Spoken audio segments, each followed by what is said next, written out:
મણિકા ઘાટ જે છે ત્યાં ઘણા બધા જૂના મંદિરો જે છે 200 વર્ષ 300 વર્ષ પહેલાંના મંદિરો ધ્વસ્ત થાય છે. આ બધા જ મંદિરો છે હિન્દુ ટેમ્પલ હિન્દુસ્તાનના.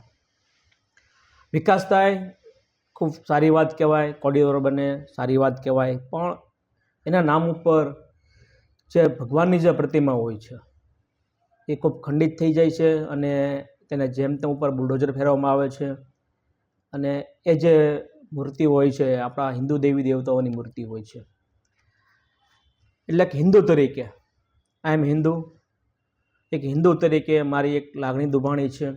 કોરિડોર બનાવો, બુલડોઝર ફેરવો, મંદિર મસ્જિદ હટાવો, જે કરો તે, પણ જ્યાં સ્થાનિક બધી મૂર્તિ હોય છે ઘાટ ઉપર નદીના કિનારા આજુબાજુ નાના નાના મંદિરો હોય છે, વર્ષો જૂના મંદિરો હોય છે પૌરાણિક, એ જે મંદિરની મૂર્તિ હોય છે બુલડોઝર માર્યા પહેલાં એ મૂર્તિને ત્યાંથી સન્માન સાથે લેવામાં આવે, વાસ્તે ગાસ્તે લેવામાં આવે.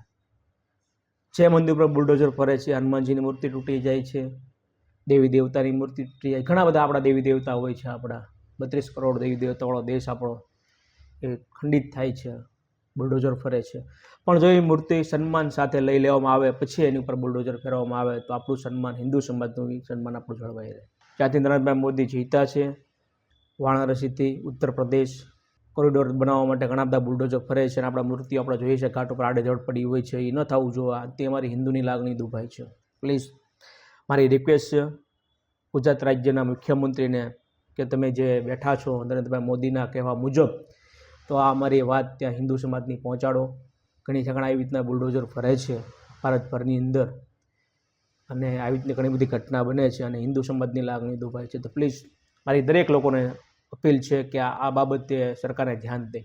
એટલે હિન્દુ સમાજની લાગણી દુભાય છે. કદાચ કોઈ પણ અલ્પસંખ્યક ધર્મની કદાચ મંદિરની ટેમ્પલની મૂર્તિ હોત, આડી અવળી થઈ હોત તો આજે એના ધર્મના લોકો સરકાર હલાવી નાખી હોત.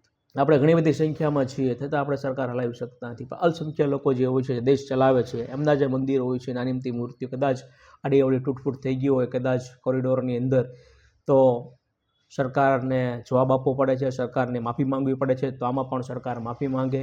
આ જે થઈ રહ્યું છે વારાણસીની અંદર, ઉત્તર પ્રદેશની અંદર યોગીજીના નેતૃત્વ હેઠે આ બધા બુલડોઝર ફરે છે તો પ્લીઝ આ મૂર્તિ હિન્દુ સમાજની છે, હિન્દુની લાગણી દુભાય છે, તો આની ઉપર ધ્યાન દેવામાં આવે. એને સન્માન સાથે લઈ લો અને બુલડોઝર ફેરવો અને કોરિડોર બનાવો, ફરી પાછા મંદિરો બનાવો. જય હિન્દુ સમાજ.